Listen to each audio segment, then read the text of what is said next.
Hello বন্ধুরা, আমি আজও চলে এসেছি নতুন আরও একটি রেসিপি নিয়ে। এই রেসিপিটি খুব ভালো, সন্ধ্যের জন্য ছোট বড় সবাই খেতে পারবে।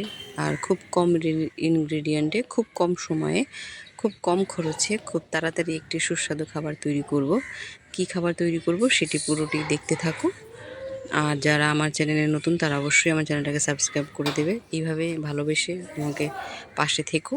প্রথমে দেখেছো আমি নিয়ে নিয়েছি 100 গ্রাম সুজি, তারপরে নিয়ে নিয়েছি টক দই। সুজি আর টক দইয়ের পরিমাণটা একই হতে হবে, কম হলে হবে না।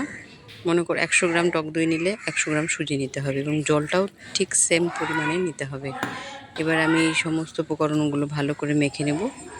জল দিয়ে ভালো করে এটাকে গুলিয়ে নেব, যাতে এর মধ্যে কোনো দলা দলা পেকে না থাকে, তাহলে এটা মুখে লেগে যাবে যখন তৈরি হবে তখন।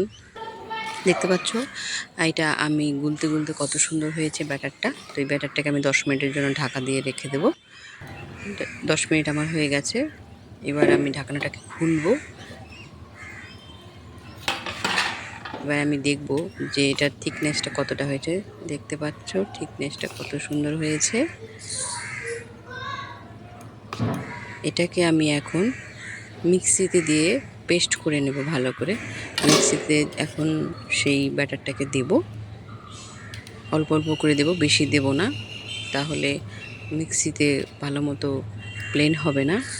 তাই ব্যাটারটাকে আমি দিচ্ছি অল্প অল্প করে।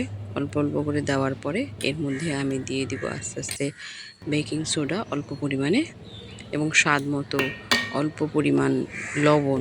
এই রেসিপিটি আপনারা চাইলে বাড়িতে বানাতে পারেন এবং কেমন হয়েছে সেটিও আমাকে জানাতে পারেন। রেসিপি ইন বাংলা চ্যানেলে নজর রাখো নতুন নতুন এরকম আরও রেসিপি পাওয়ার জন্য। আর সবাই এইভাবে আমার পাশে থেকেও আমায় ভালোবাসা দিও। তোমাদের ভালোবাসায় আমার কাছে অনেক গুরুত্বপূর্ণ। এইবার দেখতে পাচ্ছ ব্যাটারটা আমি ভালো করে মিক্সিতে পেস্ট করে নিয়েছি।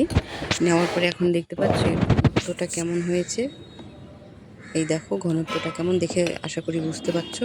ব্যাটারটা এরকম হতে হবে, খুব গাঢ় হবে না আবার খুব পাতলাও হবে না। উনানে আমি কড়াই বসিয়েছি। কড়াই বসানোর পর একটু তেল দিয়েছি। তেল দিয়ে 1 চামচের মতো ব্যাটারটা দিয়ে দিয়েছি। দেখতে পাচ্ছ আমার ভেতরে আস্তে আস্তে কি সুন্দর ফাঁপা হয়েছে। এতে খেতে ভালো হয় এবং নরম তুলতুলে হয়। তো আমার হয়ে গেছে প্রথমের পিঠেটা। পিঠেও বলা যায় বা সন্ধ্যায় দুর্দান্ত একটি স্ন্যাক্সও বলা যায়। এটি আপনারা চাইলে বিভিন্ন ধরনের যে চাটনিগুলো হয় সেগুলো তৈরি করে খেতে পারেন। খেজুরের গুড় দিয়েও খেলে খুব খারাপ লাগে না। যদি কারো কাছে পিওর খেজুরের গুড় থাকে তাহলে আপনারা খেতে পারেন, আর না হলে আপনার বিভিন্ন ধরনের চাটনি তৈরি করে সেটার সঙ্গে পরিবেশন করতে পারেন। এইভাবে আমার একে একে পিঠেগুলো আমি করে নেব।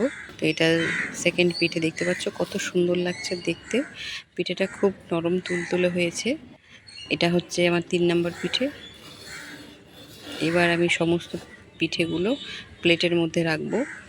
দেখতে পাচ্ছ আমার পিঠেগুলো দেখতে কত সুন্দর লাগছে, নরম তুলতুলে হয়েছে।